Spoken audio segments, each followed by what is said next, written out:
sizin çeşme suyunuz çok farklı. Daha yumuşak mı? Daha Çok tuzlu yumuşak. mu? Daha... Şampuanla başımı yıkadım ilk geldiğim gün. Sonra düşündüm dedim, şampuan daha var başımda. yaptım. Ama sonra baktım ki yok, şampuan yok. Beyaz şampuan bitmiş. O kadar yumuşak su. Çok yumuşak. Bu şimdi çadırda mı, kumrata mı? Çadırda. Onu sevdim yani. Ama o beni hiç sevmedi o zaman. Hiç sevmedi. 4 yıl, 5 yıl böyle gitti. Ama ben de hep dedim ki ya ben onu bekleyeceğim diye. Sonra üniversiteyi bitirmeye yakın, son sınıfa geldim üniversitede. O zaman oruç tutmaya başladım. Ve dua etmeye başladım onunla evlenmek için. Dedim ki Tanrı'ya dedim ki Rabbe, Allah dedim ben onunla evlenmek istiyorum. Ama sen ne istiyorsan öyle olsun. O zaman eşimle o zaman oruç tutuyordu, dua dedim. Ona dedi, sonra söyledim, bazen konuştu. O dedi ki, bana 2 defa dedi ki ben seninle evlenmek istemiyorum.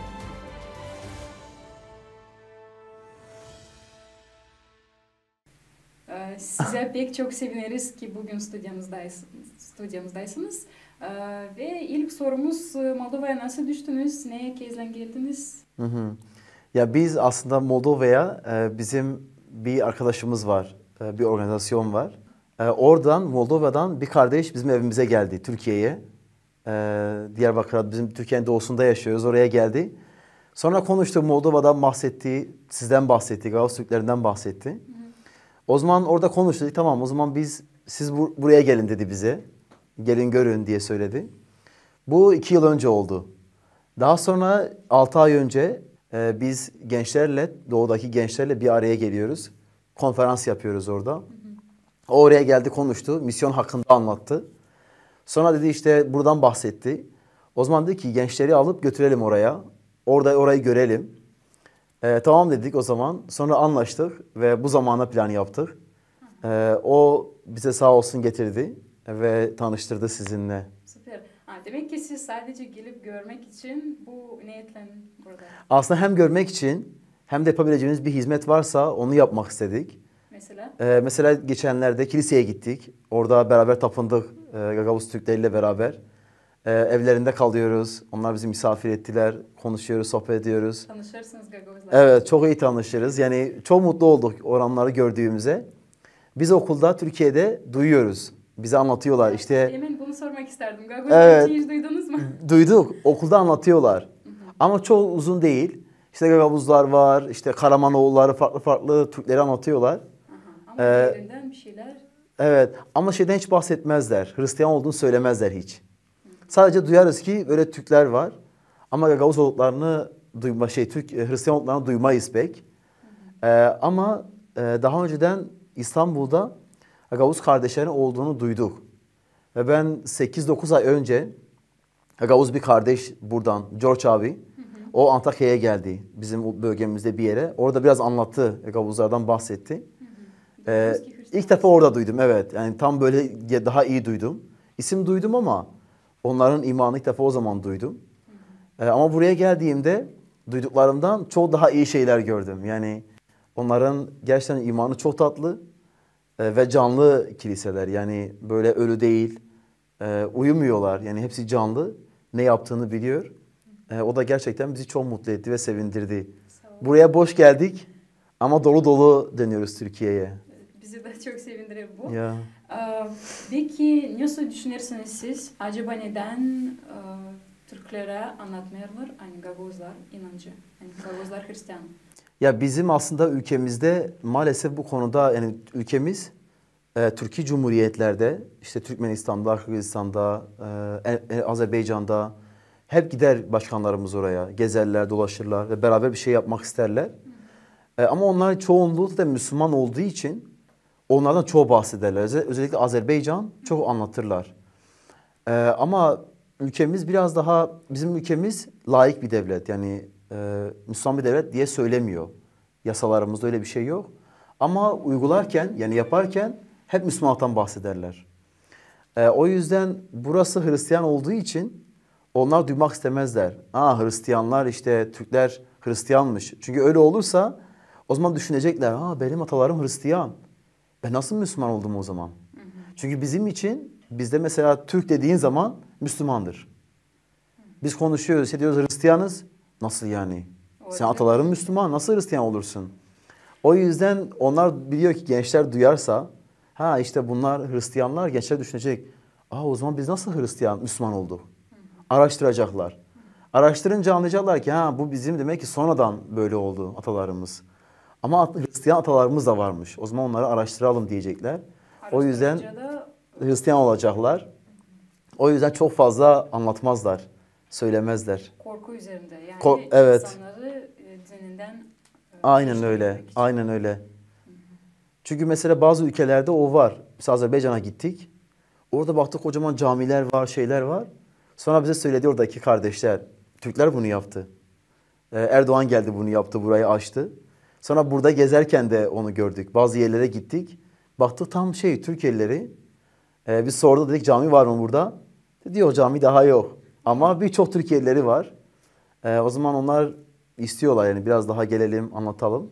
Tabii ki de bu normal yani yanlış değil. Çünkü herkes kendi inancını anlatmak ister. Ama tabii ki de bu benim milletim böyle olamaz deyip yapmak o çok farklı bir şey.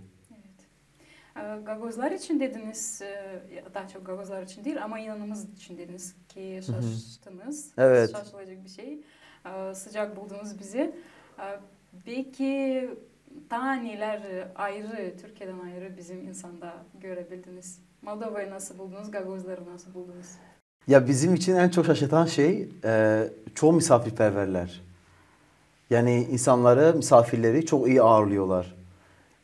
Biz Türkiye'de doğudaki şehirler çok biz övünürüz. Deriz ki ya biz çok misafirperveriz. Bir yabancı gelirse evimize ona hemen yardım ederiz. Hatta YouTuber'lar böyle programlar yaparlar. İşte giderler sorarlar. Ya benim param yok bana yemek verir misin?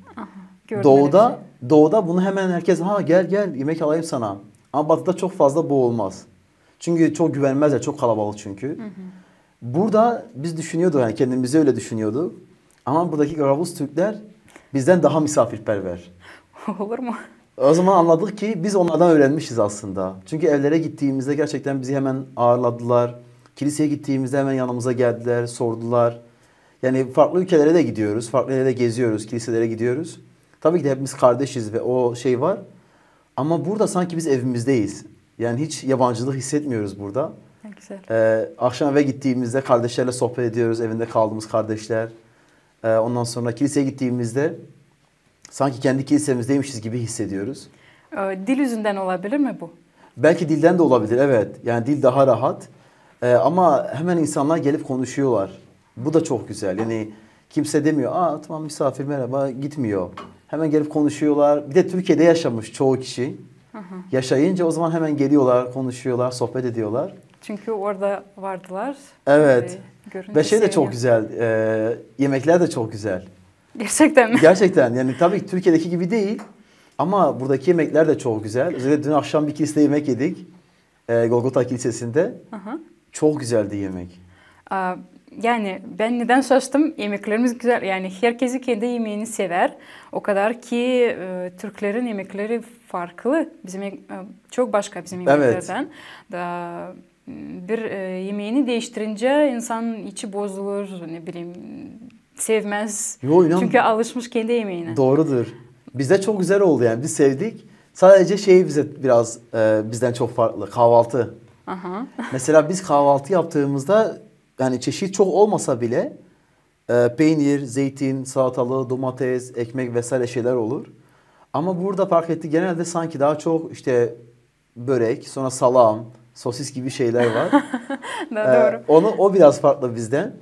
Ama bir kardeş evinde kaldığımız kardeş dedi ki Vladimir abi onunla eşi dedi ya biz sebzeyi sizde gördük. Domates. Biz domates diyoruz siz patlıcan diyorsunuz galiba. Doğru. Onu sizde gördük dedi. Şimdi sofralarımızda kahvaltıda yapıyoruz. Onları yiyoruz. Sizden öğrendiler. Evet oradan gördük o şeyleri. Ha bir de farklı olan suyunuz çok farklı. Neden? Su çok farklı sizde. Bizim Türkiye'de mesela çeşme suları bazı şehirlerde içebiliriz. Mesela bizim şehrimizde çeşme suyu içebiliriz. Ama İstanbul'da içemeyiz. Ve çeşme suları sizin çeşme suyunuz çok farklı. Mesela duş aldığımızda, dişimizi fırçaladığımızda çok farklı sular. Daha yumuşak mı? Daha çok tuzlu yumuşak. mu? Daha... Şampuanla başımı yıkadım ilk geldiğim gün. Sonra düşündüm dedim şampuan daha var bak başında. Yaptım. Ama sonra baktım ki yok, şampuan yok. Beyaz şampuan bitmiş. O kadar yumuşak su. Çok yumuşak. Bu şimdi çadırda mı, kumratta mı? Çadırda. Neredeydi? Çadırda. Çünkü kumratta daha sert su. Bence burada yıkansanız burada öyle olmaz. Tamam, o zaman farklıymış. Çadırda öyleydi.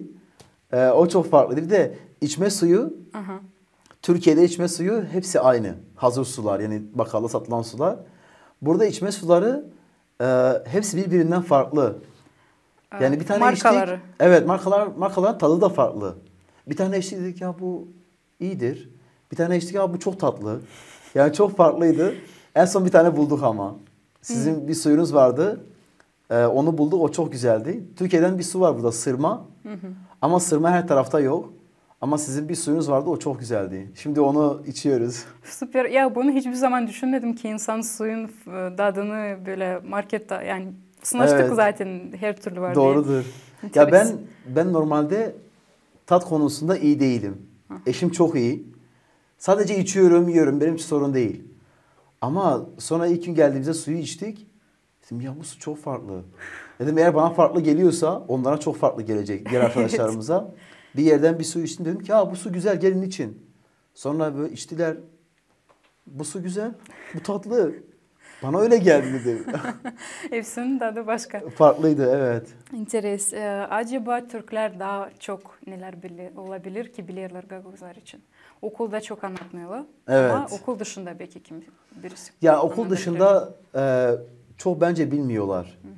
Buraya gelmeden önce biraz araştırma yapıyordum Gagavuzlar hakkında. YouTube'a yazdım Gagavuz Türkleri. 2 tane video çıktı. Bir tane bizim bir televizyonumuz var, TRT. Orada vardı. Orada anlatıyordu onu. Ama o mesela orada bile Hristiyan olduklarını sadece bir kere söylüyordu. Ama bir tane daha vardı video. O da bizim Türkiye'de bir Hristiyan televizyon var. Sat 7 Türk.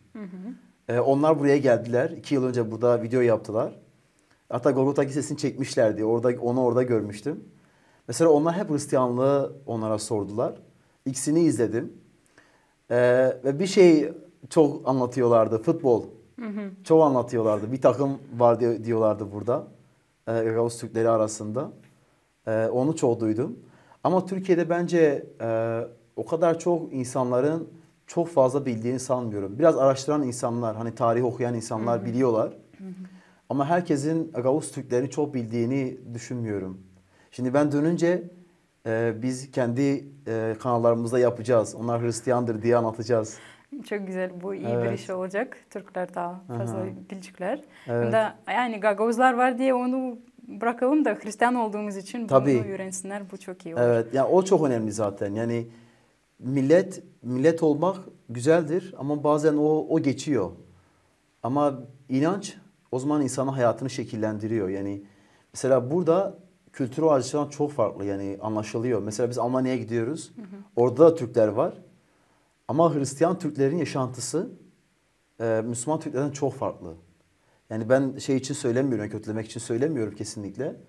Ama aile hayatı, çocuklarla ilişkiler, kilisedeki bağlar, iş hayatındaki şeyler gerçekten çok farklı. Yani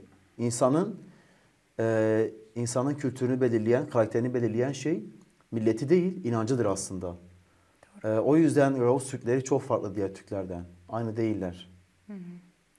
İnan yüzünden. Evet. Interes.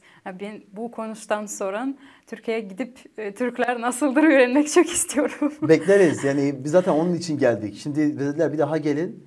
Dedi ki bizim bir daha gelmemiz için önce sizin bir kere gelmeniz lazım. Doğru. Siz gelin, ondan sonra biz bir daha geleceğiz tekrardan. Tamam, sanırım ki aramızda birimiz gidecek. Amin. Belki şimdi bizde Gagavuzlar inancı olunca bu normal bir şey. Yani Hristiyan olunca. Türkiye'de herkes Müslüman olduğu için Hristiyan görünce bu şaşılacak bir şey. Evet. Siz nasıl Hristiyan oldunuz? Yani benim ismim Ömer. İnsanlar diyorlar ne iş yapıyorsun diye soruyorlar. Ben diyorum ben kilisede çalışıyorum. Hristiyan mısın diyorlar. Evet diyorum. Diyor ismin Ömer. Ömer Hristiyan olamaz. Sonra anlatıyorum, diyorum ben Müslümandım. Sonra Hristiyan oldum. Yani Türkiye'de bizim gibi Hristiyanların sayısı çok değil. Yani biz Toplam belki 7.000 8.000 civarında. Hani Müslümanlıktan Hristiyanlığa geçenler. Tabii ki de kolay olmuyor. Ama çok zor da olmuyor. Hani böyle çok da mesela bir Arabistan gibi daha bizden aşağıdaki ülkeler gibi değil yani. Biraz daha rahatız. En azından konuşabiliyoruz. Yani ben Hristiyanım, anlatabiliyoruz inancımızı. Tabii ki dışarı çıkamıyoruz her zaman. Dışarıdan atamıyoruz ama kilisemiz, özgür kiliseye gidiyoruz rahat rahat. Dışarıda neden anlatamıyorsunuz? Yani dışarıda bazı şehirlerde, bu biraz şehirden şehire değişiyor. Bazı şehirlerde izin veriyorlar dışarıdan atmak için. Bazılarında izin vermiyorlar. Mesela biz bundan 4-5 yıl önce Diyarbakır'da merkezi bir yerde stand kurduk. Yani İncil koyduk üstüne. O zaman çoğu insanlar gelip tepki gösterdiler, kızdılar. Hatta birisi dedi kaldırmazsanız biz buradan gitmeyeceğiz, yıkarız burayı diye. Sonra polis geldi. Ya dedi kaldırırsanız daha iyi olur, sorun çıkıyor çünkü. O zaman kaldırdık onu. O biraz şehirden şehire değişiyor. Çünkü şehirlerde bazen partiler farklı şeyler kazanınca bazıları daha iyi, bazıları daha sert. Ama yine de bazı bölgeler çok katıdır. Kurumlara bir yere gittiğimizde bazı yerlerde seviyorlar. Bizim bölgemiz biraz daha daha iyi. Mesela İç Anadolu'daki yerlere göre bizim bölgemiz daha iyi. İnancımız hakkında rahat konuşabiliyoruz. Çünkü oradaki insanlar da çok zorluk yaşadılar. O yüzden bizi anlıyorlar. Biraz daha rahatız biz diğer bölgelere göre. Zorluk yaşadılar derken? Mesela onlar da bazen bunu anlatmam sizin hiç sakıncası olmaz değil mi? Kürtlerle ilgili. Çünkü zorluk oradan geliyor. Yok. Tamam. Yani bazı insanlar Kürt oldukları için bizde eskiden Kürtçe konuşmak yasaktı eskiden. Sizin biraz Gagavuzya ile Moldova şeyine benziyor. Yasaktı. Şimdi serbestti yani şimdi sorun yok. Ama biraz o sorun vardı. Bizim yaşadığımız bölgede Kürtler çok olduğu için onlar diyor ha biz çok sıkıntı yaşadık Kürt olduğumuz için. Ha bunlar Hristiyan sorun değil. Onlar da anlatsınlar. Herkesin aklı var. İsterse kabul etmeyebilir. Yani o zaman öyleydi bir 5 yıl önce. Ama 5-6 yıldır Türkiye'nin genelinde maalesef biraz İslamcı gruplar, işte tarikatlar, cemaatler çok oldular. Çok baskın oldular. Yani çok duruyorlar. Çok güçlüler aslında. O yüzden her tarafta onlar var yani Türkiye'de. Biraz politika öyle gitti. Yani onlara her şeyde izin verdiler. O yüzden biz de biraz daha maalesef gittiğimizde eğer oradaki daha çok e, yani bir gruba bağlıysa, İslami bir gruba biraz bizi kapatıyor önümüzü. Ama çok böyle aydın bir kişi ise araştırıyorsa o diyor tamam sizin de hakkınız var yapabilirsiniz sorun değil. Ne güzel yani. O açıdan biraz sorun oluyor. İyi insan düşününce ve böyle sayıklayınca iyi oluyor. Evet, evet. Peki siz kendiniz Hristiyan aileden mi? Yok benim annem babam Müslüman. Aha. Nasıl geldiniz? Nasıl Hristiyan? Yani bizim aslında ben 91 yılında Diyarbakır'da bir köşede mahallede doğdum ve doğduğum mahalle eski bir mahalle. Yani çok iyi bir mahalle değildi. Biz Gecekondu diyoruz. Eski bir mahalle. Çok fakirlerin, fukaraların yaşadığı bir yer. Öyle bir mahallede büyüdüm. Benim annem babam da İslam'ı çok iyi yaşayan insanlar. Babam 5 yıl İslami eğitim aldı. Bir köyde kaldı. 5 yıl boyunca orada eğitim aldı. Arapça öğrendiği farklı şeyler. Annem de kara çarşaflı böyle yüzü kapalı olanlar oluyor kadınlar. Böyle uzun siyah bir elbise. Annem de öyle. O zaman biz de hep camide Kur'an öğrendik. Hep camiye gittik her zaman. Çünkü evimiz caminin yanındaydı. Öyle büyüdük. Ve bizde radikal bir grup var Türkiye'de. Ben o grubun içerisinde büyüdüm aslında. Ve orada hep düşündük yani için dua ediyorduk her zaman Müslümanken. Türkiye'de şeriat gelsin yani İslam egemen olsun Türkiye'nin her yerinde. Öyle düşünüyorduk. Öyle çalışıyorduk. Ve camide çocuklara Kur'an öğretiyorduk. Ondan sonra onları çağırıyorduk camiye gelin namaz kılın. İşte İslam doğrudur anlatıyorduk. Ve o zamanlarda 2000 yıllarında Türkiye'de camide Kur'an dersi vermek yasaktı. Sadece devlet yapabilir bunu. Ben bunu camide yapamam. Sadece devletin işidir o. O öğretebilir. Ama biz yapıyorduk yine de. O zaman polis camiye geliyordu. Sonra onları götürmeye çalışıyordu. Ben o zaman 9 yaşındaydım. Ama bizim abilerimizi, büyüklerimizi götürüyorlardı. Hatta benim abim, öz abim, o polisler onu dövdüler Kur'an dersi verdiği için. Sonra kaçtı. Birkaç gün eve gelmedi. Ondan sonra 2003 yılında biz 4 erkek kardeşiz. Ben en büyüğüm, bir küçüğüm. Benden iki tane küçük var. Abim biraz araştırmaya başladı. O zaman şey yoktu, internet yoktu. Gazetede bir ilan gördü. İncil ister misiniz diye. Sonra onu gördü, merak etti. Tamam dedi, gideyim konuşayım. Ama o şöyle düşündü. Gidip onlarla konuşacağım ve onları Hristiyan yapacağım. Müslüman yapacağım onları. Öyle düşündü. Soru soracağım. Sonra onlar Müslüman olacaklar. Sonra arkadaşlarına da söyledi, Müslüman arkadaşlarına, dedi, bak ben gideceğim böyle bir yere. Benden haber alamazsanız buradayım, gelin beni alın. Belki bana bir şey yaparlar. Öyle düşünüyordu. Sonra gitti. Hep soru sordu. O zaman bizim şimdi kilisemiz var, bir binamız var. O zaman binamız yoktu. Biz bir evde toplantı yapıyorduk. Kilise önderimizin evinde bir araya geliyorduk. Sordu. Hep cevap aldı. Cevap alınca biraz düşündü. Ya bunlar biliyorlar. Öyle rastgele Hristiyan olmadılar yani. İslam'ı da biliyorlar. İşte Hristiyan'ı da biliyorlar. O zaman daha çok araştırmaya başladı. Ve sonra Hristiyanlığı kabul etti 2003 yılında.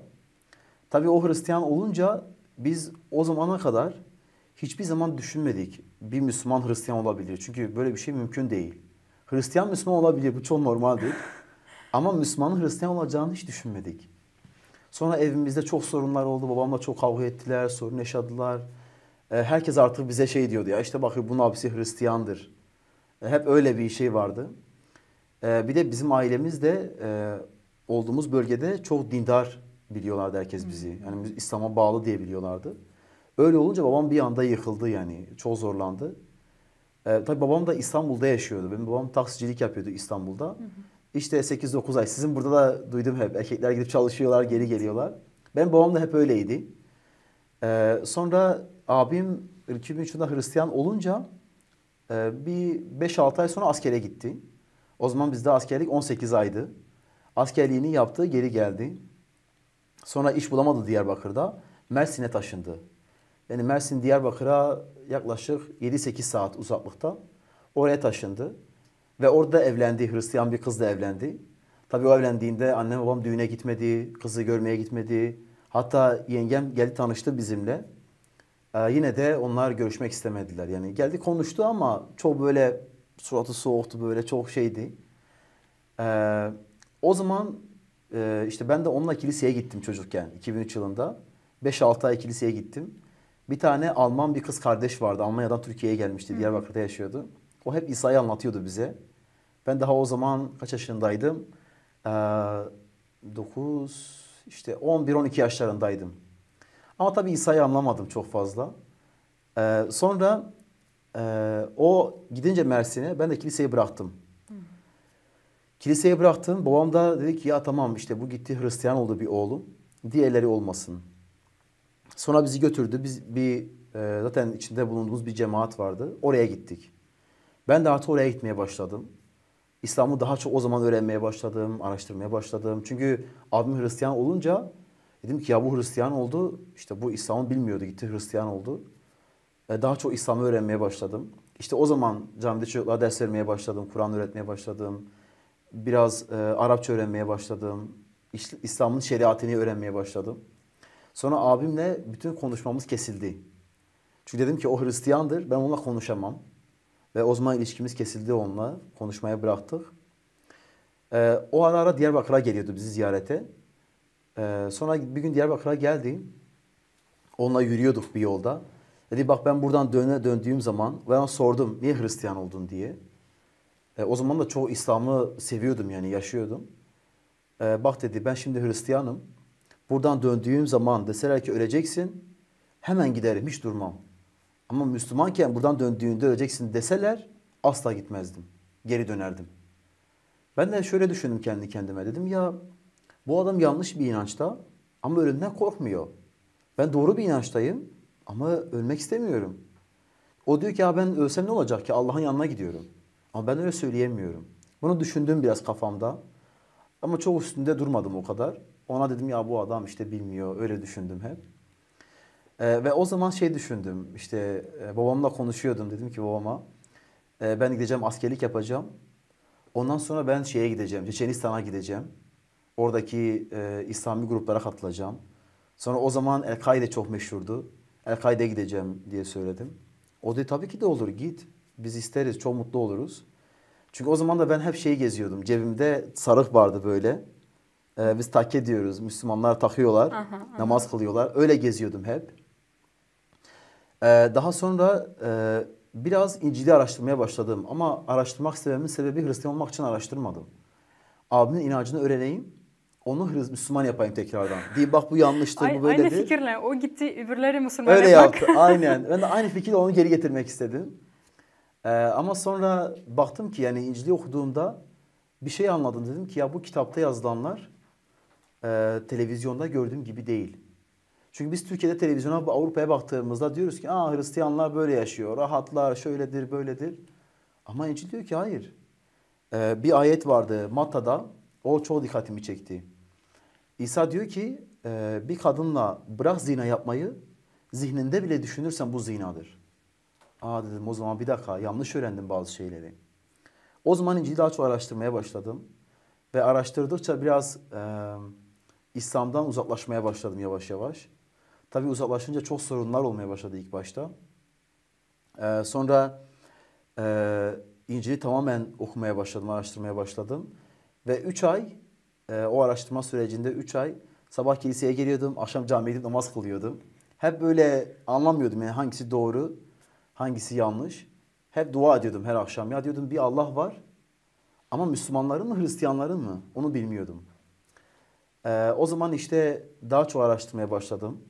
Ve bir yıl Allah'a inandım ama hiçbir dine inanmadım. Bir yıl böyle geçti. Bir yıl sonunda Hristiyanlığı kabul ettim. İsa Mesih'e iman ettim. Tabii iman edince daha çok sorunlar olmaya başladı evde. İşte bizim babam dedi ki ya bunu evden kovacağım. Annem dedi ki hayır kovmayacaksın. O zaman annem babam biraz ayrıldılar. Bu araları açıldı. Çünkü onlar benim annem babam benim annemin babasıyla babamın babası kardeş. Öyle evlendiler. O zaman yani bahsettiğim 80 yılında, 1980 yılında kimse onlara sormadı evlenmek ister misiniz? Evlendirdiler onları. Sonra o eski konular açıldı. Hani böyle olmuştu, şöyle olmuştu. Sonra onlar boşandılar. Ayrıldılar onlar. Tabii babam öncesinde bana dedi yani ben seni bu evde beslemeyeceğim. Yani bu evde sana bakmayacağım. Sen Hristiyansın. Sonra ben de gittim dayımın evinde kaldım. 2-3 ay dayımda, annemin kardeşinin evinde kaldım. Anne babam o ara boşandı, ayrıldılar. O zaman işte babam sonra bir daha başka bir kadınla evlendi. Şimdi evlidir babam. Sonra annem dedi ya bak sen Hristiyansın. Bu eve akşam geldiğin zaman ya Müslüman ol ya da hiç gelme. O zaman evden ayrıldım. İşte bizim kilisemizin misafirhanesi var orada kaldım. Yani herhalde bence 2 yıl orada kaldım. Aslında önce Mersin'e gittim abimin yanına. Abimin yanında 2 ay kaldım Mersin'de. O zaman daha lise 3'teydim. Üçüncü kaç olur? 11. sınıftaydım. 12'yi okumam lazım. Abi dedi ki buraya seni kaydını alacağız. Gel burada yaşa. Ben dedim ya tamam yani çok mutlu oldum isterim dedim ama bir yıl kaldı okul için. Gideyim onu bitireyim sonra geri gelirim buraya. Tamam dedi. Sonra bizim kilise önderimizi aradı, pastörümüzü aradı. Dedi o gelmek istiyor. Tamam dedi gelsin sorun değil. Sonra kilisede kaldım 2 yıl. Orada kilisede yaşadım. O zaman aileyle hiç görüşmedik. Kimseyle görüşmedik 2 yıl boyunca. Ve 2 yıl içerisinde işte lise bitti, dershaneye gittim. Sonra üniversiteye başladım. Ve o zaman gerçekten kilise benim için bir aile gibi oldu. Yani herkes çok yardım etti, destek oldu. Sonra bu 2 yıl içerisinde 2 yıldan sonra annemle barıştık. Annemle birlikte yaşamaya başladık, eve döndüm. Ama babamla görüşmüyoruz. 12-13 yıl oldu babamla görüşmüyoruz. Evlendiğimizde de mesela onlar düğünümüze gelmedi, istemeye gelmedi. Ama yani kilisedeki herkes bizim ailemizdi zaten. O yüzden öyle görüyorduk orayı. Öyle o süreç geçti. Sonra işte evlendim. 2017 yılında evlendim. Eşim de kilisede, o da kilisede iman etti. Orada yaşıyor, kilisede kalıyor. Yani kilisede kalıyor dedim, imanlı o da. Mesih'e iman ediyor. O zaman kilisede tanıştık. 2017 yılında evlendik. 5 yıldır evliyiz. Yani kilisedeyiz şimdi. Ve hamdolsun sonra diğer kardeşlerim de iman etti. Yani biz 4 erkek kardeşiz. Dördümüz de imanlıyız. İsa Mesih'e iman ettik dördümüz de. Babanızın canı yandı. Ya aslında o hiç görüşmedi bizimle. Yani sonradan hiç görüşmedi bizimle. Diğer kardeşlerime de görüşmüyor şimdi. Hatta o bizi kağıttan çıkardı, evlatlıktan. Yok, evlattan çıkarmadı ama miras diyoruz biz. Hani öldükten sonra bir şey kalması için onu çıkardı. Ee, O şekilde hani onunla görüşmedik hiç sonrasında. Çünkü babam çok dindar. Anne yüreği daha farklı. Anneler biraz daha yumuşak, daha şey. Baba biraz daha sert. O zaman öyle bir 13 yıl oldu görüşmüyoruz. Şimdi bir kardeşim İstanbul'da bir Hristiyan televizyonda çalışıyor. Bir tanesi kilisemizde videolar yapıyor, yardım ediyor bize. Abim de başka bir yerde çalışıyor, Hristiyan bir radyoda. Yani gerçekten bizim için zor zamanlar oldu. Ama şimdi o zorluklar, dönüp bakıyoruz. Yani hepsinde Tanrı'nın bir planı vardı. Ve öyle de oldu bizim için gerçekten. Şimdi her şey yolunda gidiyor. Hizmet ediyoruz hepimiz. Rab'le yürümeye çalışıyoruz. Bizim için büyük bir bereket bu. Allah'a şükür bunun için. Hamdolsun. O kadar ki anlatırken benim böyle canımdan her şey geçti. Evet. Bir düşünmeye başladım. Acaba beni annem kabul etmese, babam kovsa ya da kız kardeşler hepsi böyle dönünce arkalarına acaba neler ben duyacaktım. Ve bu soruyu size sormak istiyorum. Neler duydunuz, neler hissettiniz ve o sizden herkesi dönünce ne yaptınız? Nasıl geçirdiniz o Ya çok zordu tabii ki de. Hani kolay değildi. Çünkü bizim aile ilişkilerimiz çok güçlü. Yani biz her zaman görüşürüz, konuşuruz, telefon açarız. Her zaman bir ilişki var aramızda. Ben de hiç annemden ayrılmadım. Yani biz çocukken annemizden hiç ayrılmadık. Her zaman annemizin yanındaydık. Ya çok zor oldu o süreç. Çok çok zor oldu. Çünkü bir de 17 yaşındaydım o zaman daha. küçüktünüz İlk daha. defa da evden ayrılıyorum. Ama yani zorluklar o anda zordu. Ama o zorlukları atlatmamın tek bir nedeni vardı. Kilise benim ailem oldu. Yani kilisedeki kardeşler çok destek oldular, yardım ettiler. Yani o benim için gerçekten çok büyük bir şey. Yani onun için Rabbe her zaman minnettarım. E, o yani onu pek anlatamam yani. Gerçekten çok özel benim için. Kilise hani benim için aslında bir kilise değil, ev gibi oldu biraz. Kardeşler de aynı öyle. Yani bunu hep anlatma duygulanıyorum her zaman. Çünkü çok özeldi yani kilisedeki birlik. Bizim için gerçekten çok çok özeldir. Sizin kiliselerde daha sıcak ilişkiler bence. Evet. Ya şimdi biraz tabii ki de değişti. Eskiden çok daha sıcaktı. Biraz değişti ama şimdi biz onu korumaya çalışıyoruz. Çünkü ne kadar çok lütuf görürsen Tanrı'dan ve kardeşlerden o kadar çok lütuf gösteriyorsun. O yüzden biz kilisede anlattığımızda diyoruz her zaman Müslümanlara. Burası bir bina değil, bir kurum değil. Burası aile yeri. Çünkü çocuklarımız var, eşlerimiz var. Orada bazen gidiyoruz, oyun oynuyoruz. Akşam orada yatıyoruz bazen. Orada yemek yapıyoruz, zaman geçiriyoruz. O yüzden orayı öyle görmüyoruz. Yani zaten böyle gezince, farklı yerlere gidince o zaman anlıyoruz aslında bizim ailemiz çok büyük bir aile. Yani küçük bir aile değil. Bence Mesih'in de bize verdiği en büyük şey odur. Yani kilise sadece gideyim, elimi kaldırayım, tapınayım, Tanrı yücelteyim yeri değil. Ama kilise bir aile. Zorluk olduğunda hemen herkes yanına geliyor, destek oluyor. Yani bence bizi diğer inançlardan ayıran şey budur. Yani kilise bir ailedir ve kilisedeki her bir çocuk benim çocuğumdur. Her bir genç benim kardeşimdir, annemdir, kız kardeşimdir. O gözle bakıyoruz birbirimize. Ya o yüzden benim için o gerçekten çok çok özel. Bu dediğiniz gibi gerçekten halis inancı insanlar bile toplandığında ona aile gibi zira onlar düşünürler bir türlü, düşünürler Evet, aynı. Hem de bizim niyetimiz bir türlü. Niyetimiz gökler, niyetimiz Allah. kesinlikle. O kadar ki bizde öyle sıcaklık, öyle ailelik yok. Şimdi böyle soru. E, Sıra gelse ayırma, ne arayacaksınız? Zor. Yani herkes dönecek sizden, hepsici atılacak, kovacaklar mı? Öyle bir hayat mı? Yoksa öyle bir rahat hayat da o rahat hayatta herkes kendi başına yaşıyor. Yani bence bir Hristiyan rahatsa o Hristiyanın imanında bir sorun var. Rahat, Yani rahat derken. eğer ki o çok rahat bir Hristiyan çok rahat yaşıyorsa İşte kimse ona karışmıyor, çok mutlu, hiçbir şey yok. Bence orada bir problem var. Çünkü bu dünya bizim için değil. O zaman bu dünya bizim için rahatlık yeri de değil. O yüzden bir Hristiyan böyle kimseye karışmayayım, kimse bana karışmasın, çok şey yapmayayım.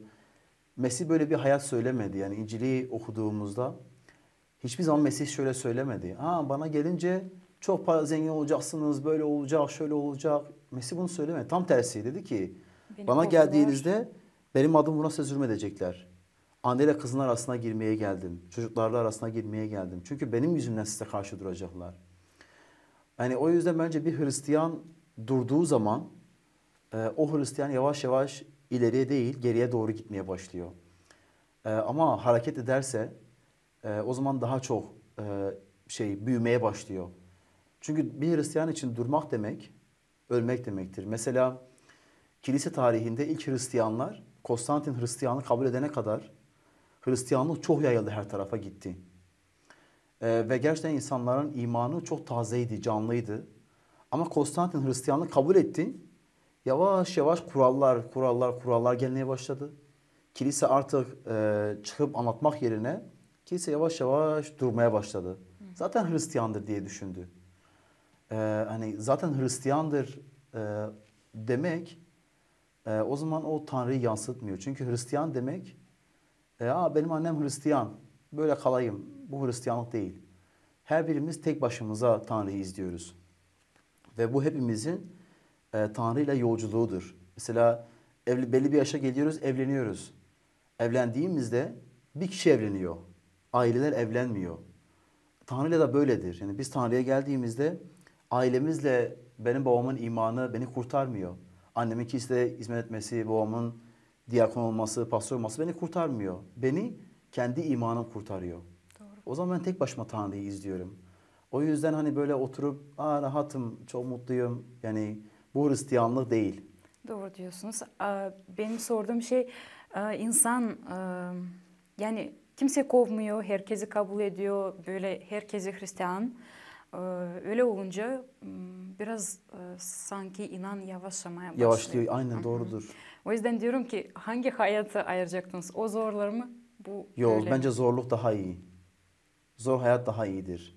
Çünkü zor hayatı yaşadığımız zaman ben zorluk çektiğimde sonra öldüğüm zaman Mesih'in yanına gittiğimde Mesih'e diyeceğim ki ben seni çok iyi anladım. Çünkü senin yaşadığın acıları yaşadım. Bu hafta bir kardeşle kilisede sizin kilisede onu konuşuyorduk. Filipililer 3. bölümde çok güzel bir şey söylüyor. Orada onu hep anlamaya çalışıyoruz. Diyor ki ölümünde onunla özdeşleşerek onu tanımak, dirilişinin gücünü ve acılarına, Mesih'in acılarına ortak olmanın ne demek olduğunu bilmek ve böylece ne yapıp ölümden dirilişe erişmek istiyorum. Yani biz acı çektiğimizde daha hızlı büyüyoruz, daha çabuk büyüyoruz. Ve Mesih'in yanına gittiğimde Mesih'e demek isterim. Ben seni anladım. Çünkü senin gibi acı çektim, senin gibi zorluk yaşadım. Ve çok sorunlar oldu. Ve şimdi seninle ortağım. Şimdi ben düşünüyorum, Hristiyanım. Ama çok rahatım. Her şey çok rahat, her şey çok güzel. O zaman tamam böyle kaldım. Ama Mesih'i anlamıyorum çok iyi. Yani sizin tarihiniz gerçekten araştırıyordum gelmeden önce. Ve duymuştum yani o Sovyet zamanında ne zorluklar çektiniz. Yani kilise, ilk kilisede, sizinki de öyle, Türkiye'de öyle. Kilise kanla kuruldu. Yani kan aktığında kilise kuruldu. İstefanos öldürüldüğü zaman eşlerinin işlerinde kilise o zaman kuruldu. Çünkü herkes dağıldı ve bir şehit oldu orada. O zaman kilise o şekilde kuruldu. Hristiyanlık kuruluşu, kurtuluşu bile kan üzerinedir. Çünkü İsa çarmıhta kan akıttı. Evet. O zaman o kanlar olduğunda kilise büyümeye başlıyor. Tabii ki de bu zorluk illaki devlet bize karışsın değil. Ama zorluk şöyle olması lazım. Birisi Hristiyan değilse o zaman ben gidip ona anlatmam lazım. Ona söylemem lazım. Yani evimde oturup Hristiyanım, İsa'ya tapınıyorum, çok mutluyum. Böyle değil. Ama gidip anlatmam lazım. Yaşamam lazım ki insanlara göstereyim. Şafak olayım. Yani mesela bu dünya diyor ki biri sana bir şey yaptığı zaman Sen de yap. Ona karşılık ver. İsa diyor ki düşmanı seveceksin. Yani zorluk sadece şey değil. Hani beni dövdüler öyle değil. Yürekte bir zorluk var. Zihinde zorluk var. Çünkü biz onunla savaşıyoruz.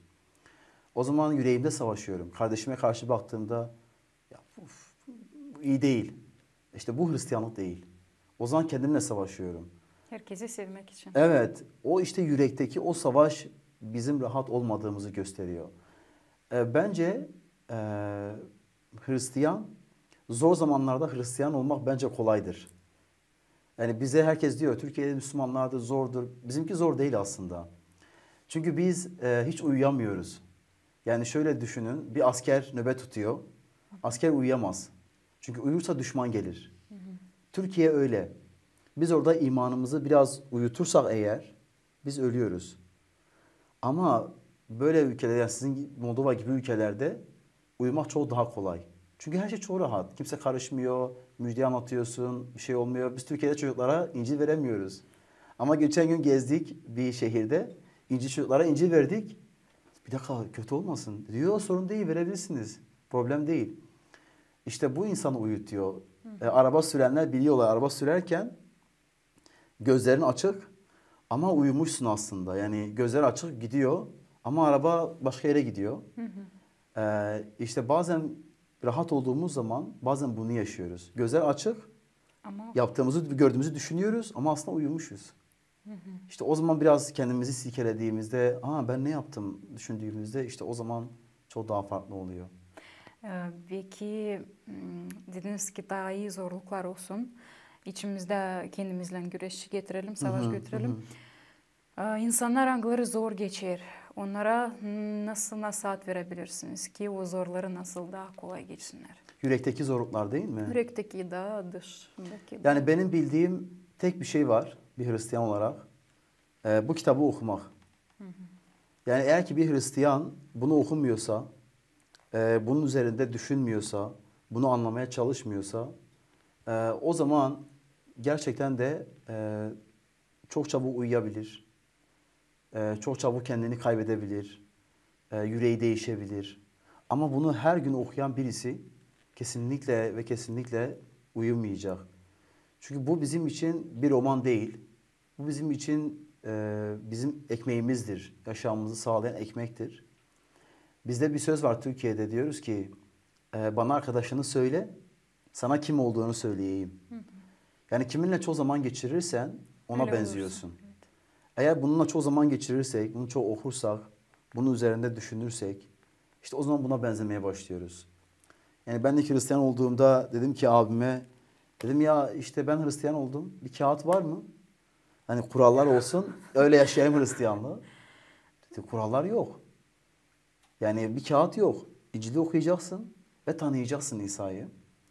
Ve sonra da ona benzemeye başlayacaksın. Çünkü Hristiyan demek, Hristiyan bir din göstermiyor. Hristiyan İsa'yı izleyen kişidir. Evet. Çünkü Hristiyan adı Mesih'in adından geliyor. Hristos, Evet. Mesih'in adı Hristiyanos, Mesih'i izleyenler demek.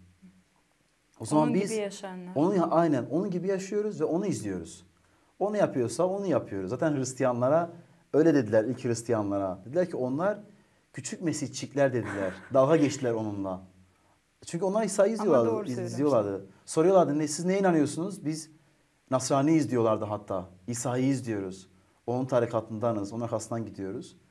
Biz de bu kitabı okuduğumuzda öyle yapıyoruz. Çünkü İsa kutsal ruh aramızda dolaşıyor, aramızdadır. Ve biz onu hissediyoruz. Onu görmüyoruz, onunla konuşuyoruz, dua ediyoruz.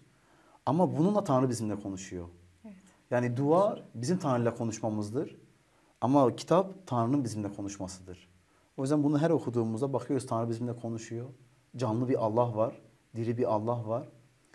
Ve o zaman bu şekilde hayatımızı sürdürüyoruz. Yani benim tek söyleyebileceğim şey odur. Yani bu kitabı her gün okumak. Bu bir büyük yardım zorluklardan. Kesinlikle, kesinlikle. Peki insan, Allah'a inanmayan insan, ateist ya da ne bileyim başka dinde, ona zorluk geldiğinde acaba nasıl onları geçirsin? Çünkü siz her zaman Hristiyan değildiniz. Evet, evet. Ve hayat tabii cennet değil. Herkesin zorlukları var. O yüzden siz o zorlukları o zaman nasıl geçiyordunuz ve ne nasihatler verebilirsiniz? Yani burada bir adamla konuştuk 2 gün önce. 62 yaşında. İncil dağıtırken. İncil'e baktı. Ah dedi, hepsi aynı. Kur'an'da, İncil'de hepsi aynı. Çok şaşırdım. Beklemiyordum çünkü bunu. Sonra ya Allah da böyledir falan. Ben de şoka girdim böyle bir anda. Durdum biraz. Ne söyleyeceğim şimdi buna? Çünkü beklemiyordum onu. Hristiyan bir yerdeyiz diye düşündüm. Türkiye'ye gelmiş meğerse adam. Aksaray'da yaşamış, bizim ülkemizde. Bir yerde yaşamış biraz. Sonra biraz konuştuk. Önce kızdı o. Allah böyledir falan kızdı önce. Sonra biraz sohbet edince birkaç şey anlattı. Kendi yüreğini anlattı aslında. Dedi ya benim babam beni dövüyordu. İşte kiliseye gitmedim diye. Ondan sonra işte papazlar böyle yapıyorlar, şöyle yapıyorlar. Dedim bir dakika. Bu adam kendi yüreğimde düşündüm. Dedim bu adam o yüzden Allah'a kızmış. Çünkü Allah ona bir şey yapmadı. Yüzünden. Ona diyorum İsa ne yaptı? Hayır İsa öyle yapmadı diyor. İsa Fariseylere kızdı. Ondan sonra İsa'nın evi yoktu, hiçbir şey yoktu. Ama bu adamlar öyle yapmadılar. O biliyor İsa öyle yapmadı. İsa'yı doğru olduğunu biliyor. Ama babasına kızdığı için o yüzden ona kızdan dolayı Tanrı'ya karşı düşmandı. Bence aslında bu durumu yaşayan, yani Allah yoktur ya da işte ben inanmıyorum bir şey dediğinde bence biraz düşünüp kendimize bakmamız lazım. Neden bunu söylüyorum? Neden Allah yok? Çünkü dünya üzerinde herkesin inandığı bir yaratıcı var. Bir ateistle konuştuğunuz zaman Allah yok dediğinde tamam sen ne inanıyorsun? Anlatıyor. İşte ya böyle olması lazım, şöyle olması lazım. Bir şey var demek ki. Yani bir şeye inanıyor. Belki bir Allah, bizim inandığımız Allah'a inanmıyor ama kendine bir Allah yaratmış. Ona göre bir Allah var.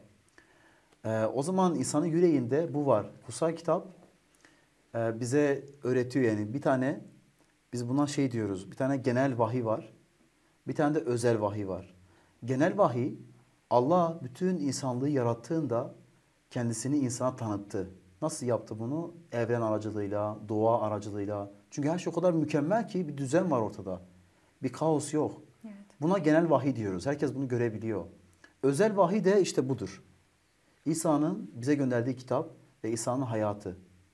O zaman herkesin yüreğinde o Allah arzusu var. Ama o arzu nerededir? Adem ile Havva yaratıldığında kitap yoktu, İncil yoktu. Evet. Tevrat yoktu, Zebur yoktu, Kur'an yoktu. İbrahim'de de yoktu. Ama onlarda bir ilişki vardı. Yani Allah'la bir ilişki vardı. İhtiyaç yoktu çünkü ona. Kitaba ihtiyaç yoktu. Çünkü Allah onlarla beraberdi. Ama günah geldiğinde ilişki biraz daha farklı olmaya başladı. Çünkü Allah günahtan uzaktır. O zaman Allah hep insandan istediği şey ilişkidir. İlişki kurmak istiyor. Hani bir baba oğluna der hadi gel oğlum seni götüreyim bakkala. Ve oğul diyor ki hayır istemiyorum, vuruyor. İşte insan bunu yapıyor. Tanrı her zaman, Allah her zaman elini uzatıyor. Ama insan her zaman ele vuruyor. Ha istemiyorum. O yüzden eğer ki biz Allah'ın kendisini arıyorsak kişilere göre değil, pastöre göre, papaza göre, Ömer'e göre, işte ne bileyim Serge'ye göre değil. Biz İsa'ya göre Allah'ı arayacağız. Çünkü ben insanım, ben yanlış yapıyorum. Siz de öyle. Ama İsa asla yanlış değildir, kusursuzdur İsa. Allah kusursuzdur. O zaman onlara baktığımız zaman biz doğru olanı görebiliyoruz. Çünkü Türkiye'de de öyle. İnsanlar hep araştırdığında insanlara bakıyor. Ya işte o böyle yaptı, bu böyle yaptı. Ya insan onu söylüyor kitap. İnsan öyle yapacak. Ama kitap öyle değil. Kitap daha farklıdır. Daha kusursuzdur. Ancak buraya baktığımızda biz Allah'ı görebiliyoruz. Ya eğer öyle zor durumda olan insanlar varsa gerçekten tavsiye ederim. İncil'i açın okuyun. Çünkü İncil'de İsa çok güzel bir şey söylüyor öyle kişiler için. Matta'da onu söylüyor. Diyor ki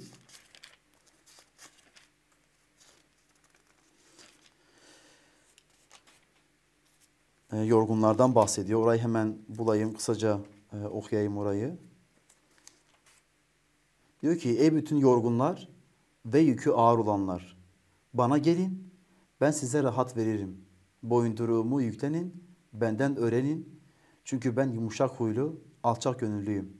Böylece canlarınız rahata kavuşur. Boyunduruğumu taşımak kolay, yüküm de hafiftir. Yani İsa bizi dinin yükü altında ezmiyor. Böyle yap, şöyle yap demiyor. Gel, ben ilişki istiyorum seninle. Muhabbet etmek istiyorum, konuşmak istiyorum. Sadece bunu istiyor. O zaman o adımı atmak lazım. Ve yine Matta'da 7. bölümde diyor ki, arayın bulacaksınız, kapıyı çalın size açılacaktır. Arayan bulur, kapı çalana açılır. Evet. Ve güzel bir örnek veriyor. Diyor hangi baba kendisine ekmek isteyen ona taş verir? Yani baba bunu yapmıyorsa bizi yaratan Allah bunu Nasıl niye bunu yapsın? yapın? Evet. O yüzden gerçekten oturup onunla iletişim kurmak lazım. O kendini gösterecektir. Kesinlikle gösterecektir. Sağ olun. Bir cevap Rica için. ederim. Şimdi siz Hristiyan olunca tabii ki öyle düşünüyorum ki sadece aile değil, kafadarlar, arkadaşlarımız Evet. hepsi döndüler genelde. Evet, evet. Şimdi onlar acaba dönen size yüzünü dönen yani kardeş kafadarlık öte doğru Evet. yapmak isteyen var mı? Var yani şimdi benim arkadaşlarım aslında birçoğu dedim ya ben dindar bir ailede büyüdüm. Cemaatin içindeydim. Onlarla çok görüşmüyorum. Çünkü niye görüşmüyorum? Benim şimdi yaptığım bir şey var. Herkese Hristiyanlığı anlatmaya çalışıyorum. Hı hı. Onların da yaptığı bir şey var. Ona da herkese Müslümanlığı anlatıyorlar. O yüzden çok böyle oturup onu yapmıyoruz onlarla. Ama öyle olmayan, çok böyle şey olmayan arkadaşlarım var. Onlarla görüşüyorum halen. Muhabbet ediyorum, zaman geçiriyoruz, çay içiyoruz. Öyle arkadaşlarım var. Ama o çok böyle İslam'ı anlatmak isteyen arkadaşlarımla çok fazla görüşmüyoruz. Çünkü o zamanda da bazı arkadaşlarım dediler yani ben görüşmek istemiyorum seninle. Ve halen de öyle. Bazılarıyla görüşmüyoruz. Bazılarıyla da görüşüyoruz yine. İlişkimiz var. Çünkü bizim mahallemiz küçük bir mahalle. Biz gittiğimizde herkes bizim kim olduğumuzu biliyor. Bazen bir kişi ölüyor, vefat ediyor. Gidiyoruz onun ailesine başsağlığı dilemeye. O zaman herkes bize bakıyor. Hristiyanlar geldiler. Sonra da yürüyoruz yolda. Duyuyorum mesela eve gidiyordum. Bekarken eve gittiğimde annemin yanına. Bizim bütün akrabalar hepsi aynı mahallede. Arkamdan diyorlar işte baba Hristiyan olmuş. Ben duyuyorum onu. O yüzden maalesef de çocuklar da görüşmesini bizimle istemiyorlar bazı aileler. Mesela benim kuzenlerim var. Onlar 17-18 yaşlarında. Mesela benim kuzenlerim yani annemin yeğenleri. Evet. Onlarla bile bazen diyorlar onlarla görüşmeyeceksiniz. Bizimle görüşmesine izin vermiyorlar. Onlar da Hristiyan olacak diye korkuyorlar. O yüzden bazılarıyla görüşüyoruz, bazılarıyla da görüşmüyoruz. Yani biraz kişiden kişiye değişiyor. Ama büyük çoğunlukla genelde görüşmüyoruz çok fazla.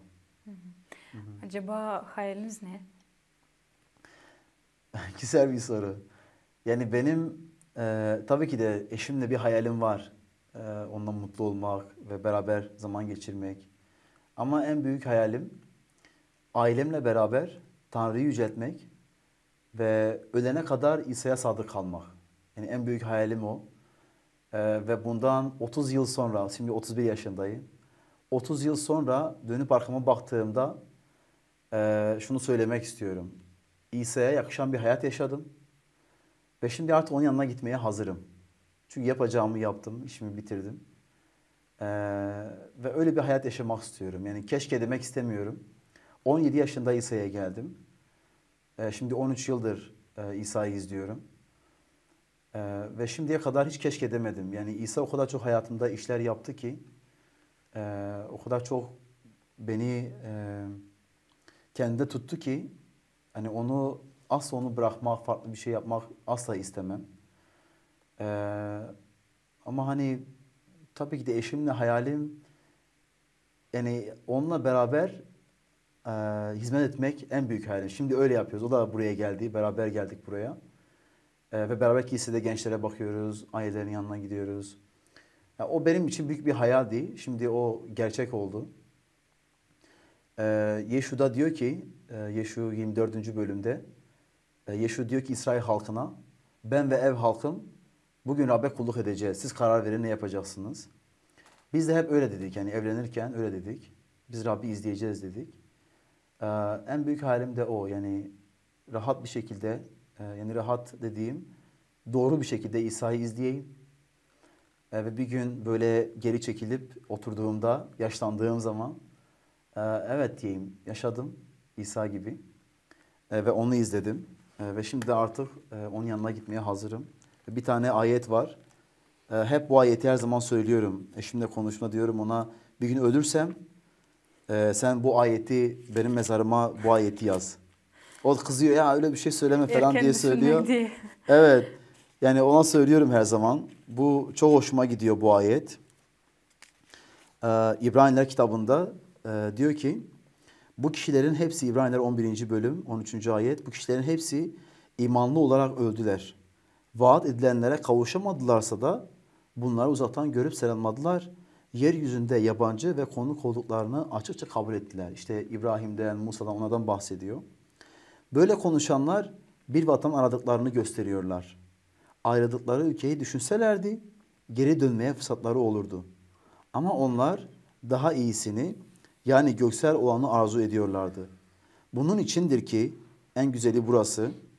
Bunun içindir ki Allah onların Allah'ı olarak anılmaktan utanmıyor. Çünkü onlar bir kent hazırladı. Yani en büyük hayalim o. Yani Allah bana baktığında benden utanmasın. Benim oğlum desin. Evet yani bu benim oğlumdu. Çalıştı, çabaladı ve onunla gurur duyuyorum. Yani bu benim için en büyük şey. Çünkü bu dünyada İsa'yı izlemek kolay değil. Çünkü dünya her taraftan bizi kuşatıyor farklı yerlerden. Ve onu gerçekten izlemek, onun arkasından gitmek en büyük hayalim. Bu güzel bir hayal. Peki ülke üzerinde, memleketinizin üzerinde bir hayal. Acaba Türkiye'yi 5, 10, 20 yıldan sonra nasıl görüyorsunuz? Yani şimdi bu gidişat çok iyi görünmüyor. Bizim yaz ayında seçimlerimiz var, önümüzdeki yaz. Çok fazla umutlu görünmüyor her şey. Çünkü Cumhurbaşkanlığı bir daha kazanırsa eğer çok daha farklı olacak her şey. Çok daha farklı şekilde ilerleyecek. Çünkü son 5 yıldır, 5-6 yıldır ülkemizdeki bütün yabancı işçiler, yani misyonerler hepsi deport edildiler, atıldılar ülkeden. Çünkü onların Hristiyanlığın attığını biliyorlar. O yüzden hepsini kovdular. Bundan sonraki süreçte ne olur bilmiyoruz. Ama en büyük hayalim yani bizim ülkemiz için gerçekten de her şehirde en azından bir tane kilise olsun. Ve insanlar rahat bir şekilde İsa'yı bulabilsinler. Çünkü Türkiye'de birçok şeyde kilise yok halen. O zaman her şeyde bir kilise olsun diye dua ediyoruz. Yani ülkemin çok böyle şey olmasını beklemiyorum. Yani çok rahat olmasını, işte ekonomi mükemmel olsun, şöyle olsun. Bunu beklemiyorum açıkçası.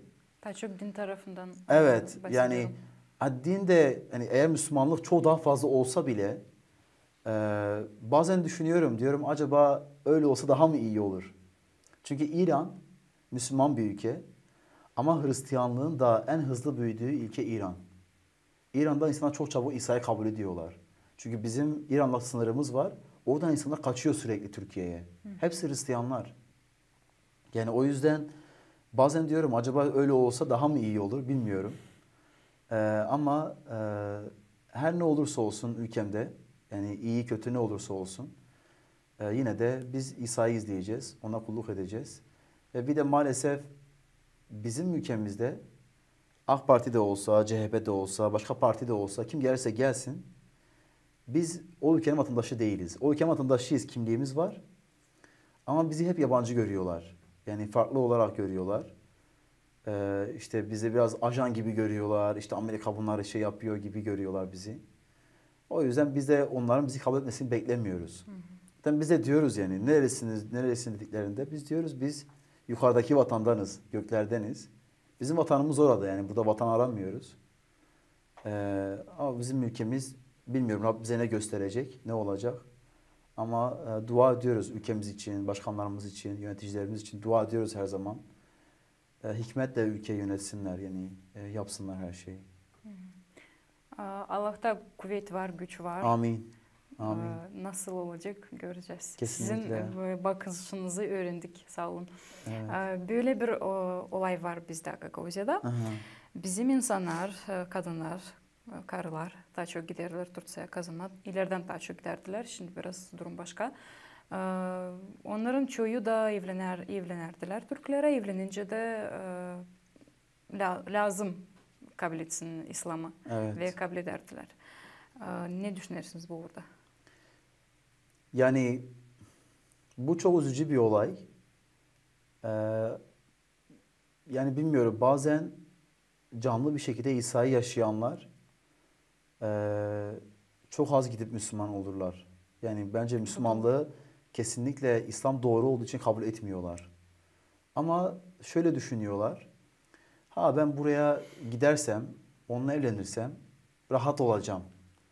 Çünkü Türkiye Gavuzya'ya göre, yani Moldova'ya göre biraz daha iyi Evet, şartlar. daha Yani zengin. şimdi gerçi eşit oldu da ekonomik olarak, ama yine de ülkenin şartları daha iyi oraya göre.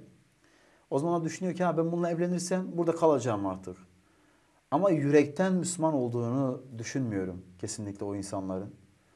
Ama tavsiyem de bu olur. Yani e, İsa'yı İsa'yı gerçekten bilen insanlar gidip kolay kolay Müslüman olmazlar. Mesela sizin kiliselerinize geziyoruz, dolaşıyoruz.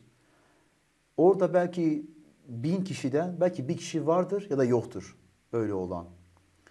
Ama tabii ki de anlamaya çalışıyorum, onlarla konuşmak istiyorum. Hani neden öyle oldu? Çünkü bazen insanlara neden olduğunu bilmiyoruz. Bir Evet. kere eşimle AVM'ye gittik, alışveriş merkezinde geziyorduk. Bir kişi gözlük takmıştı, AVM'nin içinde güneş gözlüğü. Ben de dedim ki ya buna bak ya, gözlük takmış AVM'nin içinde, hiç görmemiş, dalga geçtim. Eşim dedi ki belki gözlerinden ameliyat olmuş. Işığa karşı belki bir şey vardır. Aa, tamam dedim. Biraz yüreğim, sonra vicdanım rahatsız oldu. O zaman insanlara baktığımızda bazen öyle bakıyoruz. Aa, gitti Müslüman oldu falan, ama niye oldu yani? Neden oraya gitti? Sebep. Sebep nedir? Yani o önemli. Öyle kişiler varsa, yani izliyorlarsa eğer bu programı, lütfen, demiyoruz aileyi bıraksın demiyoruz. Çünkü İncil bunu söylemiyor zaten. Evet. Ama İsa'ya geri dönmek lazım. Yani İsa bir bedel ödedi bizi almak için. Ve biz de öyle büyüdük. Yani ailemiz Hristiyandı. Ve öyle büyüdük, öyle öğrendik. Yani sizin için söylüyorum, aslında ben kendimi söylüyorum, ama öyle öğrendi İsa'yı. O zaman İsa'yı tam anlamıyla kimdir öğrenmek lazım. Yani kiliseye gittiğinde işte haç çıkardım ya da işte ha kiliseye gidiyorum, mum yakıyorum. Kilise, yani İsa bu değil. İsa canlıdır. Yani İsa'ya bakmak farklıdır. Onu görmek farklıdır. Ama İsa'yı izlemek farklıdır. İkisi aynı şey değil. Sadece bakarsın, ama İsa'yı izlersen eğer, ona baktığın zaman ona doğru yürürsün. Onun arkasından gidersin. Yani ikisi aynı şey değil. Bu bir iyi nasihat sanırım. Hani onlara dinde kim düşünür böyle bir adım yapma diye. Evet. Bizim bugünlerde Türkiye için söylemek bir şey söyleyemem. Yoktum, Türkiye'ye gitmedim hiç. Bizim insan adını çok önemli dışarı güzellik. Evet. Size dini güzellik nedir? Bizim ülkemizde mi yoksa bana göre mi? Size göre. Yani şöyle söyleyeyim. Ben genç yaşta iman ettim. 11 yaşında iman ettim. Tabii ki de ben dış görünüşe kendim için önem veriyorum. Mesela 5 yıldır evliyim. Bizde Türkiye'de, belki burada da öyle. Evlenince hemen kilo alıyorsun. Hı hı. Benim eşim çok güzel yemek yapıyor ve çok güzel pastalar yapıyor. Ben dikkat etmeye çalışıyorum. Ve dış görünüşüme de tabii ki de özen gösteriyorum. Yani marka işte Nike olsun, Adidas olsun, onlara bakmıyorum. Ama güzel giyinmeye çalışıyorum. Çünkü şöyle düşünüyorum. Ben Hristiyanım. Bu dünyada yaşıyorum. Ee, iyi şeyleri yaparak, yani spor yaparak, farklı şeylerle İsa'yı izleyebilirim. Yani inançlı bir insan demek kirli giyindi, işte böyle yaptı, burası dağınık, böyle değil. Timoteus da diyor ki kendini Tanrı yolunda eğit. Bedeni eğitmenin biraz yararı var, ama kendini Tanrı yolunda eğit. Bana bu bedeni Tanrı verdi. O zaman ben de onu Tanrı'nın bana verdiği gibi korumaya çalışıyorum. Dikkat etmeye çalışıyorum. Ve ben gençlerle çalışıyorum. Yani gençlere hizmet ediyorum. O yüzden gençlere hizmet ederken dikkat ediyorum. Giyimime, konuşmama, ondan sonra hareketlerime, saçıma, sakalıma dikkat ediyorum. Çünkü ben İsa'yı izliyorum. Bunlar benim için çok büyük önemli değil. Tabii ki de çok böyle marka giyineyim. Bu bence doğru değil. Yani bunu yapmıyorum. Hı hı. Ama insanlar bana baktığında şeyi görsün istiyorum mesela. Ha bu Hristiyandır. Temiz giyiniyor, güzel giyiniyor, kendine bakıyor ama Hristiyan. Yani Allah'ı izliyor. Çünkü Türkiye'de şöyle bir şey var. Allah'ı izliyorsan çok böyle yapacaksın işte çok şey işte üstün başın çok kirli. Çok böyle şey olacaksın. Öyle görüyor herkes. Ama ben diyorum ben İsa'yı izliyorum. İsa'yla gidiyorum ama kendime bakıyorum. Evet. Ama dünya için değil. Tanrı için kendime bakıyorum. Ve güzel bir ayet var. Samuel'de işte kral atandığı zaman işte diyor kral böyle olacak şöyle olacak diye anlatıyorlar. Tanrı diyor ki insan dış görünüşe ama Allah ise yüreğe bakar. Evet. İşte o zaman bu önemli aslında. Yani yürek önemli. Ama ilk bakışta da maalesef insanlar bakıyorlar. O da önemlidir. O yüzden ben dikkat ediyorum yani kilo almamaya daha çünkü hareketli olursam kilom olmazsa daha çok hizmet edebilirim. Her Evet. tarafa İnsanın gidebilirim. gözünde daha... Evet. Çünkü biz gençlerle kamp yapıyoruz, çocuklarla yapıyoruz. O zaman koşmam lazım sürekli. Mesela yaz ayından önce spor yapıyorum. 1-2 ay. Ki oraya gittiğimde böyle Böyle olmasın diye. Tamam, bu güzel. Evet. Acaba öyle insan hiç karşılaştınız mı öyle bir insanın hangisinin canı temiz bak, bakışları bak, düşünmeleri bak. Ama dışından bakınca biraz. Şey kötü görünüyor. Yani karşılaştım. Yani mesela bazen insanlar geliyorlar kiliseye. E, yani yürekten temiz olmak diye bir şey yok. Hani bizde şey diyorlar. Ya yüreği güzel olsun. Öyle bir şey yok. Kimsenin Bizde de yüreği öyle bir güzel şey değil. diyorlar. Evet, kimsenin yüreği güzel değil. Ama onu da yanlış görmüyorum. Yani birisi dışarıdan bazen biraz yırtık, biraz şey. Ben ona bakmam kesinlikle. Dünya buna bakıyor. Abi Mesih imanlısı o dıştaki görünüşe bakmıyor. Şeyde diyor, Yakup'ta diyor ki iyi giyimli birisi gelir, siz ona yer açarsınız. Ona en güzel yere alırsınız ama öyle birisi gelir, onu daha farklı bir yere alırsınız. Bu insanın bakış açısıdır, onu anlatıyor. Ama Tanrı'nın bakış açısı diyor ki kim iyi değilse, kim kötüyse git onun yanına git. Yani İsa dünyaya geldiğinde feristlerle oturmadı. Meryem bir fahişeydi, onunla oturdu. Matta vergi görevlisiydi. Petrus balıkçıydı.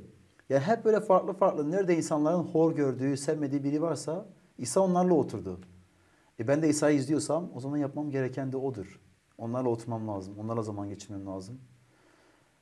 Yani o yüzden o görüntüyü gördüğümde bir kere yaptım aslında. Bir kişi kiliseye geldi, kapıyı çaldı. Kapıyı açtım. Baktım üstü başı biraz şey. Dedi, ben Hristiyan olmak istiyorum. Dedim tamam. Çünkü birisi bize böyle söyleyince biz diyoruz ya bu kesin bir şey istiyor bizden. Çünkü Türkiye'de öyle çoğu soruyor Hristiyan olmak istiyorum diyen. Sonra adama dedim ya pazar günü gel. Biraz şey yaptım. Ondan sonra pazar günü geldi. Ve bu adam iman etti, vaftiz oldu. O kadar utandım ki kendimden. Yani dedim ben nasıl baktım bu adama bu şekilde. O günden sonra bütün şeyi değiştirmeye başladım. Yani hep onu düşünüyorum. Öyle birisini gördüğümde hep onu düşünüyorum. Oraya bakıyorum. Çünkü adam vaftiz oldu. Yani vefat etti. Rabbin yanına gitti. Ama imanlı olarak Rabbin yanına gitti. Yani iman etti Mesih'e. Hatta o adamla birlikte biz insanlara yardım ettik. Gittik yardım ettik. İşte evlere gittik. Koliler verdik. Öyle şeyler yaptık. O zaman Rab beni utandırdı gerçekten. O günden sonra artık öyle bakmamaya çalışıyorum mümkün oldukça. Demek ki biz de Hristos gibi önceden iç adama Tabii ki bakmamız de gerekiyor. halen de öyle. Yani diyor ki Pavlus iç varlığımız dış varlığımız ne kadar harap olsa da iç varlığımız günden güne yenileniyor, tazeleniyor. Yani biz zaten çok iyi olsak bir süre sonra İsa'ya ihtiyaç kalmayacak. O yüzden biz her gün yenileniyoruz, her gün değişiyoruz ve her gün de öğreniyoruz maalesef. Doğru. Bir soru var da. Bu dünyada bizim insanlar sayılır ki kuvvet Hı hı. bilgide, kuvvet güde kuvvetinde hani kahve olmak ya da kuvvet parada daha bir şeyde biliriz ki öyle değil. O insanlar öyle sayılır. Siz niye kuvvetinizi koyarsınız? Hem de nice bakarsınız ona ki kuvvet bu dünyada parada, güzellikte, güde kuvvetinde ya da. Yani bizim ülkemizde eskiden herkes yani birisi eğer bu son 20 yılda birisi namaz kılarsa hemen iyi bir işe sahip olurdu. Devlet onu işe alırdı. Şimdi o da geçerli değil. Yani sen bir devlet dairesine gidiyorsun. Orada tanıdığın birisi olması lazım.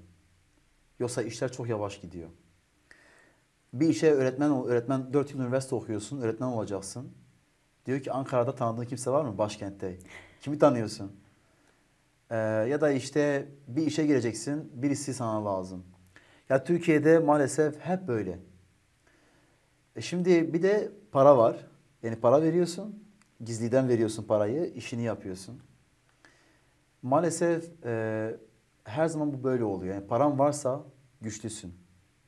Ya da işte senin işte sizde Komrat'ta çok bir tanıdığın biri varsa, başkan bir şey varsa çok güçlüsün. Ama bir şey unutuyoruz.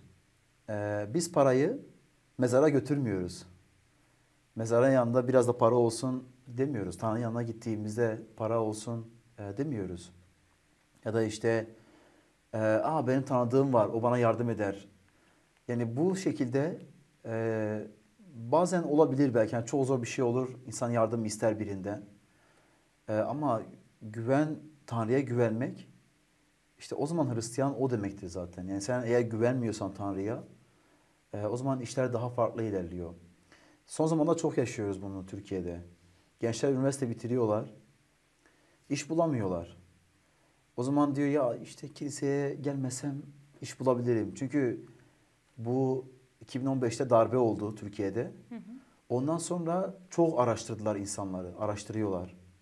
O diyor ya kiliseye gelmeyeyim çünkü beni görürlerse memur olamam, devlette çalışamam. Ama yani Tanrı böyle bakmıyor. Yani Tanrı'nın istediği şey hani işte o memur oldu, şöyle oldu. Tanrı buna bakmıyor. Ama dünyanın sistemi bizi oraya götürüyor. Bundan kaçmak kolay değil. Hani bazen gençler soruyorlar bize. Anlatmaya çalışıyoruz. Ama kolay değil. Çünkü bir baba ya da bir anne için çocuğuna bakmak çok önemli. Çocuğuyla ilgilenmek çok önemli. Tabii ki de biz diyoruz Tanrı'ya güvenin. Biz de öyle yapmaya çalışıyoruz. Ama bazen öyle zor durumlar geliyor ki insan güvenemiyor. Yani yaklaşamıyor. Ben diyorum ya mesela bana karşı bir zulüm olduğunda ben acı çekersem hiç umurumda olmaz. Ama eşim acı çekerse, kardeşlerim acı çekerse işte o zaman o çok zordur. O yüzden diyoruz her zaman yani Tanrı'ya bırakın. Tanrı karşılığını verecek. Yani iyi kötü herkese karşılığını verecek.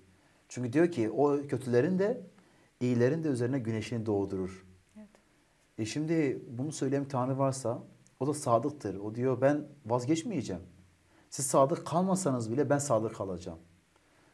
O zaman ona yaklaşmaya çalışmak lazım. Yani biz de bazen yaptık.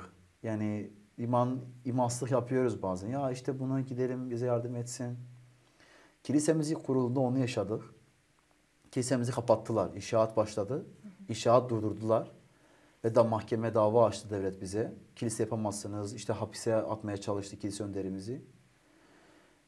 Sonra biz o zaman çok dua ettik. Yani kilisemiz o zaman daha 20-25 kişiydi. Az kişiydik. Hep dua ettik yani Rab bize göstersin. Uzun zaman değildi yani uzun bir zamandı. 3 yılda bu oldu. Ülkemizde bizim kilisemiz sayesinde yasalar değişti. Yasa. Devletin yasaları oluyor ya böyle yapacaksın, şöyle yapacaksın. Orada cami açılabilir. Cami vardı, açabilirsin, yasak değil. Orada cami yazıyordu. Kilise yoktu. Sonra bizim kilisemiz bir sürü mahkemeler, Avrupa İnsan Hakları'na gitti, Amerika'da birçok şey oldu. Bu sefer oraya yazdılar.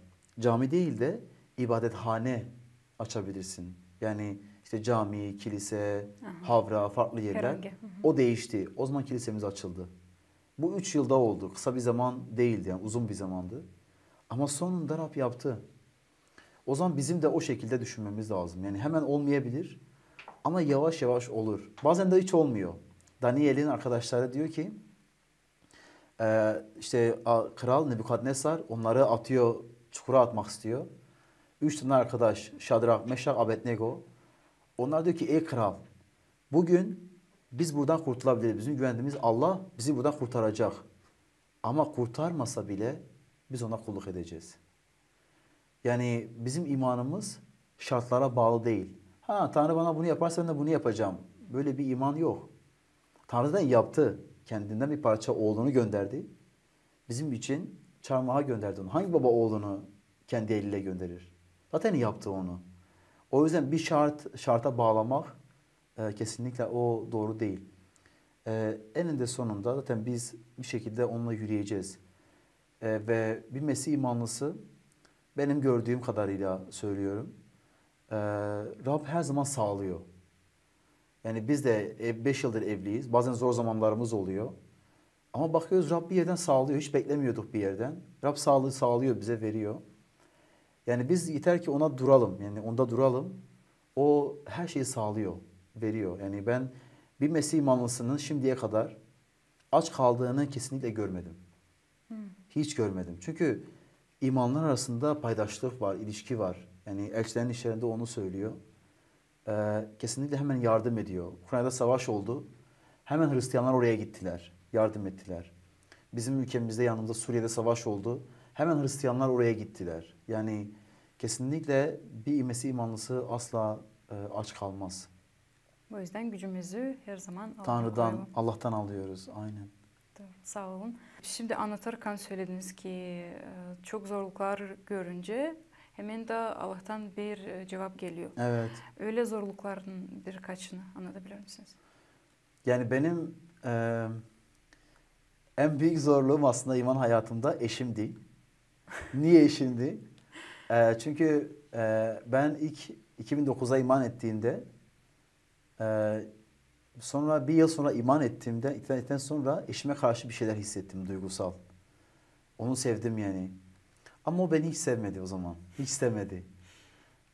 Bu 4 yıl 5 yıl böyle gitti. Ama ben de hep dedim ki ya ben onu bekleyeceğim diye düşündüm. Kendi kendime öyle söyledim. Sonra üniversiteyi bitirmeye yakın son sınıfa geldim üniversitede. Sonra o zaman oruç tutmaya başladım. Ve dua etmeye başladım onunla evlenmek için. Onunla evlenmek için değil. Dedim ki Tanrı'ya dedim ki Rabbe Allah'a dedim ben onunla evlenmek istiyorum. Ama sen ne istiyorsan öyle olsun. O zaman eşimle o zaman oruç tutuyordu. Dua dedim. Ona dedi söyledim. Bazen konuştu. O dedi ki bana 2 defa dedi ki ben seninle evlenmek istemiyorum. Dedim tamam sorun değil. Ve 7 ay sonra o dedi ki tamam ben biraz konuşmak isterim seninle. Tabii o zaman aynı kilisedeyiz. Benle eşim aynı kilisede büyüdük. Arkadaştık onunla. Sonra o yüreği değişti ve evlenmek istedi. Tamam dedi. O zaman evlendik. Yani benim için Tanrı'nın yani Allah'ın bana verdiği en büyük şey aslında budur. Çünkü imkansızdı benim için. Çünkü o bana dedi ben seni istemiyorum diyordu. Hatta o zamanlarda bana da seni istemiyorum dedikten sonra başka kişilerle biraz görüştü. Hani çünkü o olgun ve evlenebilir başka birisiyle. Görüştü başka bir kişilerle, biraz konuştu, tanımak istedi. Olmadı. Ve sonra biz evlendik. O zaman benim için en büyük mucize hayatımda benim için buydu. Yani o bana onu sağladı. O benim için gerçekten büyük bir mucizedir. Tabii ki de yani mesela üniversiteyi okuduğumda çok zorluk vardı. Çünkü bizde Türkiye'de gelecekte ne olacak bilmiyoruz. Çünkü iş bulmak zor oluyor bazen. O zamandan şimdiye geldiğimde bakıyorum yani o kadar güzel şeyler oldu ki artık diyemiyorum yani Allah bana bunu vermedi ya da vermiyor diyemiyorum. Çünkü hepsini verdi. Çok iyi bir eş sağladı. Kilisede şimdi hizmet ediyoruz. Beraber Rabbi yüceltiyoruz. Yani gerçekten de mutluyuz yani. İstediğimiz ne varsa kendisi onu sağladı bize. Kardeşlerim iman etti. Şimdi başka akrabalarımız, kuzenlerimiz iman ediyor. Rabbe geliyor. Şimdi diyorum daha ne isteyebilirim ondan? Yani benim için en büyük şey oydu. Yani eşimle evlenmek benim için yani en büyük mucizeydi benim hayatımda. Allah'tan Allah'ın sevgiliğini bu işler Evet, başarısı gördünüz. evet, aynen. Ne güzel. Evet. Bu güzel notada başaralım lafımızı. Çok sağ olun ki Hı geldiniz, hı. anlattınız. Biz Türkiye için biraz tazide öğrendik. Bizim insanlar da öğrencikler. Ve sizin nasıl Allah'ı tanıdığınızı, bu interes historiyayı da öğrendik. Sağ olasınız. Ben teşekkür ederim. İyi ki çağırdınız. Sizi tanımak çok güzeldi. Sağ olun. Çok değerli, tatlı insanlar herkes. Çok teşekkürler. Sağ olun. Tebrikleri sizi Moldova'da. Umarım bir daha geleceğiz.